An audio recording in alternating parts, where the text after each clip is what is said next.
Salut les amis catalans, j'espère que vous allez tous bien. Hansi Flick a demandé au directeur sportif du Barça, Deco, de chercher à recruter un nouveau latéral polyvalent pour le club, rapporte Sport. Flick recherche un latéral qui puisse jouer à la fois à droite et à gauche dans son équipe.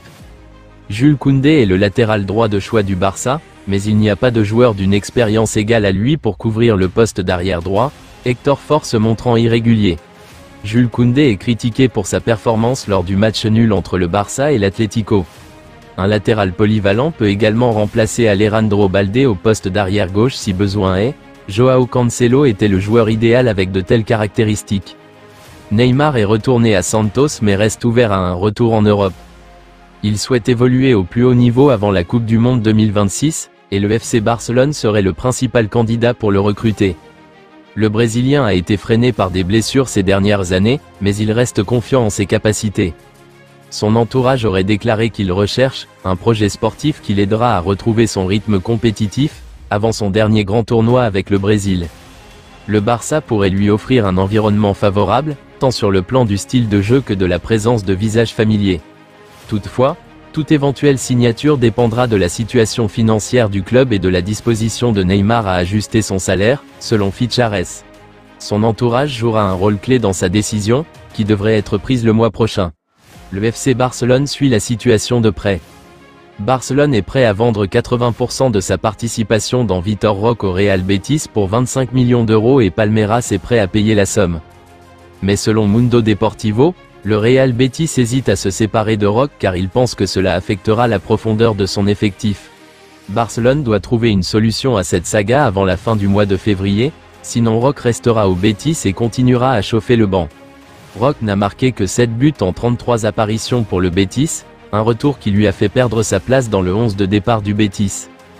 Ronald Araujo continuera à jouer comme remplaçant à Barcelone jusqu'à la fin de la saison, rapporte Diario Sport.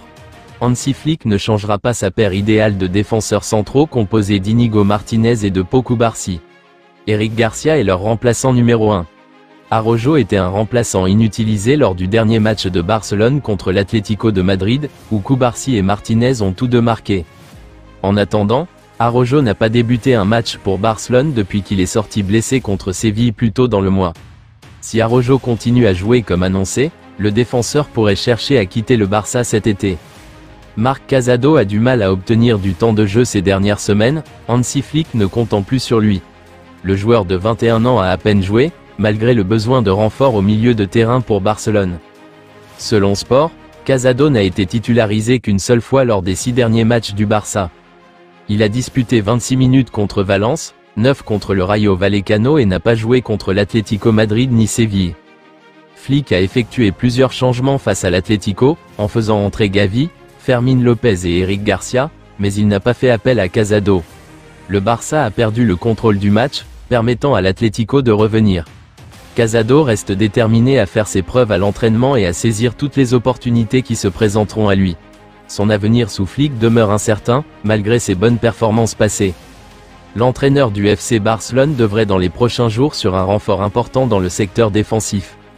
Alors que les Catalans ont concédé le match nul dans les toutes dernières minutes du choc qui les opposait à l'Atlético Madrid hier soir, en encaissant un but de Sorloz dans le temps additionnel, Hansi Flick devrait compter sur un retour assez important dans les prochains jours.